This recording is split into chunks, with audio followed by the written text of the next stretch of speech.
Legal, eu quero trazer agora para a nossa conversa o nosso próximo convidado, o Glauco Legatti, analista-chefe da Necton. Obrigada, Glauco, pela sua participação. Seja muito bem-vindo aqui à BMC News. Muito obrigada, viu, por estar aqui com a gente. Muito obrigado, bom dia a todos. Obrigado pelo convite. Bom dia. Bom, Glauco, acho que hoje a gente está falando muito sobre eleições americanas, né? Não poderia ser diferente, acho que é a grande pauta aí do dia. Eu queria saber, na sua opinião, quais são os setores que podem se beneficiar mais com a vitória do Trump e também quais setores que podem se beneficiar com uma vitória do Biden? Tá bom, legal. Bom, acho que é o tema do dia e, de certa forma, acho que a gente não vai chegar numa conclusão até propriamente hoje, né? Acho que, de certa forma, é uma eleição que tende a se arrastar um pouco, pelo menos esse é o cenário aí, provavelmente mais provável, uma corrida bastante acirrada. Mas pegando talvez um pouco, teoricamente, um candidato que já é presidente, a gente teve ali uma experiência aí de 4 anos já propriamente, então acho que a gente já sabe um pouco o viés. E o outro candidato em termos de plano de governo. Acho que começando pelo Biden, de certa forma, talvez teria um pouco de mudança propriamente quando a gente olha aí os rumos dos Estados Unidos. Acho que um viés dele é mais para talvez energias limpas, né? Tirando um pouco ali, focando mais em renováveis.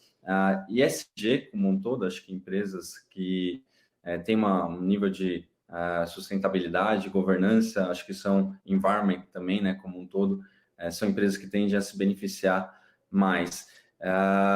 Indo na linha também, né, acho que quando todo mundo está olhando um pouco o que pode ser o cenário com Joe Biden, né, ainda mais com ele, de certa forma, numa marginal liderança. Eu acho que muita gente talvez ali aponta que ele pode ser até positivo para os mercados emergentes como um todo, né? Acho que você tem ali uma leitura de uma proximidade maior, né? De certa forma, talvez cair um pouco esse dilema, né, do American First, né, do Trump, onde que ele pode ter um diálogo maior com outras nações, propriamente até a China. Então, acho que é um viés mais favorável, teoricamente, para emergentes como um todo.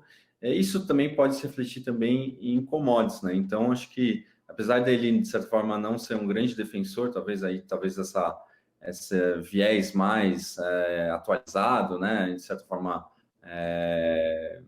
renováveis, né? Ele pode até, de certa forma, também contribuir para as commodities tradicionais ali, de certa forma, ali, petróleo, minério de ferro, enfim, acho que esse é o rol aqui que eu acabo olhando como um todo. Acho que esse viés até também, ele acaba sendo puxado um pouco de que um dólar mais fraco seria, acho que talvez um cenário mais provável aí na administração do Joe Biden. Quanto o Trump, eu acho que, de certa forma, acho que é seguir o jogo, né? Acho que, de certa forma, shale gas ali ganhando cada vez mais destaque, né? Eu acho que ele colocou como campanha, né? Nos Estados Unidos não ser alto o suficiente, mas ter relevância e em termos ali do petróleo, então isso é uma coisa que já foi alcançada pela nação. Acho que essa, de certa forma, é a leitura que eu tenho. Acho que não mudaria muito de uma maneira geral. Essa é a visão que eu tenho para os dois candidatos nesse momento. Legal. O Glauco, e quais são as empresas que você enxerga uma recuperação no ano de 2021? Tá, falando para o nosso mercado interno, eu sigo um pouco contrarian, acho que de uma maneira geral, né? Analiso propriamente riscos, né? E, enfim, não estou aqui para desmerecer a opinião ali de outros analistas, mas eu sigo um pouco mais otimista para bancos. Acho que essa é a minha visão de uma maneira geral. Aqui tem vários pontos, talvez, que pesam de uma maneira negativa nesse momento para bancos, então até o fato cíclico não pesar a favor deles, eles são empresas cíclicas de uma maneira geral, sim, como carteira de crédito, bastante importante, mas eu já vejo assim sinais, de certa forma, até para esse lado, de uma certa recuperação. A gente teve aqui quase todos os grandes bancos já listados, já soltaram seus resultados do terceiro tri. A gente viu ali Bradesco, um importante passo ali, acho que em duas frentes. Primeiro, uma redução na margem, né, em termos de redução de provisões. E mesmo quando você olha essa redução, você pode talvez colocar em xeque, mas ele reduziu e talvez ele vai ter que colocar mais para frente. A carteira dele não está tão equilibrada, não está tão coberta. Mas aí acho que teve um aspecto bastante importante, o NPL dele, o índice de inadimplência acima de 90 dias deu uma recuada importante no trimestre, então não mostrou uma piora, na verdade, um movimento contrário. E o índice de cobertura dele, né, quando você pega o estoque de PDD sobre ali, métrica ali, usualmente ali sobre NPL propriamente 90 dias, ele está com o maior nível de cobertura da história do banco. Então, e aqui eu vou estar falando também de um banco que tem um retorno de aproximadamente 15% em termos de ROE, e quando você olha em termos de preço, é um preço que eu acho bastante convidativo. Estou falando ali de aproximadamente, negociando um PI de aproximadamente 10 vezes ano que vem, menos de 10 vezes, um price book de aproximadamente 1,3. Então, quando você coloca vis-a-vis, né, provavelmente o que você vai ter de carrego e possivelmente até de um dividendo mais gordo para 2021, eu acho que tem um diferencial. E lembrando também, até por uma medida ali de provisão, né, de resguardar o mercado, o Banco Central, através do CMN, tinha ali proibido de fazer uma expansão dos resultados, né, em termos da distribuição. Então, eu acho que isso tende a cair no final do ano, então, acho que tem uma oportunidade bastante grande de um dividendo bastante gordo para esse setor. Eu falei de Banco do Brasil, de Banco Bradesco, também na carteira aqui nossa, a gente gosta de Banco do Brasil, mas acho que todos os bancos como um todo, eu acho que tem oportunidade. Isso falando para bancos, eu acho que também a gente tem aqui empresas exportadoras, que aí tem um viés bastante positivo também, de uma maneira geral, um dólar que deve se manter razoavelmente alto aqui, pelo menos a gente já viu aqui, eu vi há pouco tempo que vocês estavam conversando com o Fernando, né, e ele provavelmente falando bastante aí de política monetária e efeitos cambiais, né, então a gente internamente, aqui até o nosso economista-chefe, o André Perfeito, ele está com um viés de um câmbio mais elevado, possivelmente até para o final do ano, um pouco mais valorizado, acima ali para aproximadamente R$6. Então, isso eu acho que é um call bastante positivo aí para as empresas exportadoras. Dentro desse rol aí de empresas exportadoras, né, que são bastante representativas do nosso índice também, eu gosto bastante de Vale e também aí das empresas de proteína. E também até coloco nesse rol aí Gerdau, né? Vale, aqui podendo destacar, acho que o minério de ferro segue por um tom extremamente positivo, né? Foi um ano totalmente diferente quando você compara ali, principalmente petróleo, né? Então, patamares de $120 a tonelada atual, né? O preço do minério de ferro é extremamente ali, em termos de margem de contribuição, extremamente elevada para a Vale, que tem ali um custo aproximadamente $35 já com a entrega, né, no Porto da China, seu principal mercado. Então, uma empresa que tem um endividamento super baixo, vem elevando ali, já tem ali a retomada ali dos seus proventos, pagamento de dividendos, tem, de certa forma, equacionado já as provisões, né, Brumadinho e Mariana, então, só lembrando, ela fez ali mais de 6,5 bilhões de provisões no ano passado. Aqui, talvez o único empecilho um pouco ali adicional, possivelmente um class action, alguma coisa assim que acho que chama um pouco mais de atenção, acho que até está segurando um pouco mais o papel. E aqui até, a gente acabou falando, até mencionei um pouco no SG, na parte do Biden, não que a Vale, de uma maneira geral, recuperou, ou enfim, seja a empresa como um espelho de SG, principalmente no quesito environment, né? Esses dois eventos nos últimos 5 anos acabaram construindo um pouco a imagem, mas eu acho que ela vem investindo de uma maneira substancial ali, e lembrando que ela, assim, a produção do norte, ela se precisar talvez ali reduzir fortemente a produção do sul e sudeste, ela acaba comportando de uma maneira geral. Então, eu vejo ali a Vale, em termos de environment, um aspecto melhor.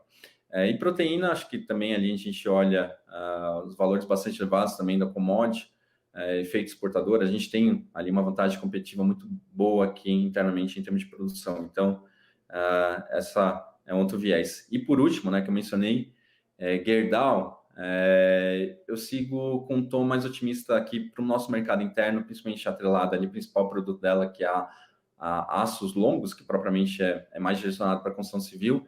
Então, a gente vê ali, apesar de um ano bastante difícil, né, temos ali, só para imaginar, né, tantas vendas, ficaram fechadas por muito tempo, a gente tem ali muita incerteza e os números do setor imobiliário, principalmente aqui em São Paulo, vem apresentando resultados muito positivos. Então, eu acho que segue bastante aquecida a questão de sensibilidade da taxa de juros, faz muito efeito aqui positivo para esse setor. Também outros componentes até, IGPMs na altura, né, os contratos de aluguéis são corrigidos majoritariamente por esse indicador, então talvez tenha até uma conversão, gente que não tinha ali condição de comprar o seu imóvel próprio, né, com uma taxa de juros bastante baixa, e olhando o aluguel subindo de uma maneira bastante ali nos 12 meses, na IGPM acima de 20%, pode ser uma contribuição para fazer essa primeira aquisição. E o ponto também de sensibilidade é muito importante, né, porque ele dá mais poder de compra para as pessoas, né? Então, se você tem um estudo que eu vi, aproximadamente cada 1% de custo efetivo ali que você tem de redução na taxa de financiamento, isso abre margem aproximadamente de 8 a 10% ali em termos de aumento da sua alavancagem. Ou seja, se você poderia antes, com seu salário, tomar um empréstimo de 100 mil, você pode ali, com 1% a menos, chegando talvez ali a 110 mil. Então, acho que tem esse outro aspecto aqui, eu gosto de Gerdau por esse aspecto mercado interno. E por último também, eu não comentei, né, mas a infraestrutura também vira e mexe no plano de eleição, acaba tendo ali um investimento que os Estados Unidos tem uma infraestrutura boa, mas também precisa ampliar e renovar, fazer reciclagem. Então, acho que também é um outro componente. Ô Glauco, obrigado aí pela aula aí. Você resumiu aí o Ibovespa em 5 minutos. Uma ótima recomendação. Mas fazer uma pergunta aqui, uma pergunta nada fácil, né? Em relação, não necessariamente, eu não sei, eu vou perguntar para curto prazo, mas talvez vocês já estejam olhando para 2021. Mas tem aquela famosa projeção do Ibovespa, né? Fechamento de 2020. Como é que vocês estão aí na Necton em relação a esse ano? Né? Ainda tem espaço para chegar naquele famoso 120 mil pontos, 110, como é que vocês estão? E se vocês já estão olhando para 2021, como é que vocês estão olhando o Ibovespa para o ano que vem? Vocês têm essas projeções e como é que está a expectativa aí para curto prazo e para 2021, né? Tá, bom. Soltar projeções ainda mais no ambiente atual, né? De certa forma, a gente acaba correndo risco de certa forma, errar de uma forma substancial, né? Mas para curto prazo, talvez daqui a gente está falando 2 meses aproximadamente, aí até o final do ano, a gente tem 106 mil pontos, né? Então, até de certa forma, uma alta substancial. Então, a gente olha a renda variável como, de certa forma, uma classe de ativo melhor posicionado, né? Eu acho que quando a gente olha em renda fixa, né, a gente vê um movimento que, de certa forma, já foi. Dólar talvez tenha espaço para ir, mas acho que propriamente talvez não seja uma questão de fluxo também bastante importante, né? Então, pode pesar. Então, 106 mil pontos acho que parece razoável, de uma maneira geral. Acho que óbvio que a semana passada acabou não ajudando, né? A gente estava mais próximo de 100 mil pontos, mas eu acho que é possível. Eu acho que no final do ano passado, dezembro, a gente teve um dezembro super forte, né? Então, eu acho que talvez essa retomada aqui de curto prazo, eu acho que pode ser um pouco por um viés de uma menor incerteza em respeito das eleições ali, propriamente, tanto lá fora como também aqui internamente, né? A gente tem eleições municipais também esse mês, e acho que o aspecto também da segunda onda, né? Acho que acaba gerando um pouco ali de preocupação adicional, né? A gente estava aparentemente, acho que acomodado, né? E agora começa a ganhar mais força, mas eu acho que eu sigo um pouco mais otimista. Acho que por preço propriamente, as empresas estão, de certa forma, apresentando resultados bons, positivos, de certa forma, a inflexão comparado ali o segundo trimestre que impactou em cheio ali o efeito de coronavírus. Para frente, 2021, a gente ainda não tem, tá? Eu confesso que vamos deparar aí no mês agora, desse mês corrente, e soltar aí já a projeção de 2021. Mas se fosse talvez dar um palpite, eu acho que seria um número aproximadamente entre 125 a 130. Acho que esse é o número mais ou menos que eu acabo colocando ali para 2021. Legal, Glauco, a gente agradece imensamente a sua participação aqui com a gente da BMC News. Quero dizer que as portas estão sempre abertas para quando você tiver um tempinho aí na sua agenda, trazer todo esse conhecimento aqui para a gente, para o nosso público. A gente agradece bastante. Muito obrigada, viu? Obrigado, eu que agradeço. Até mais. Obrigada. Bom, e a gente segue por aqui, são 11h29.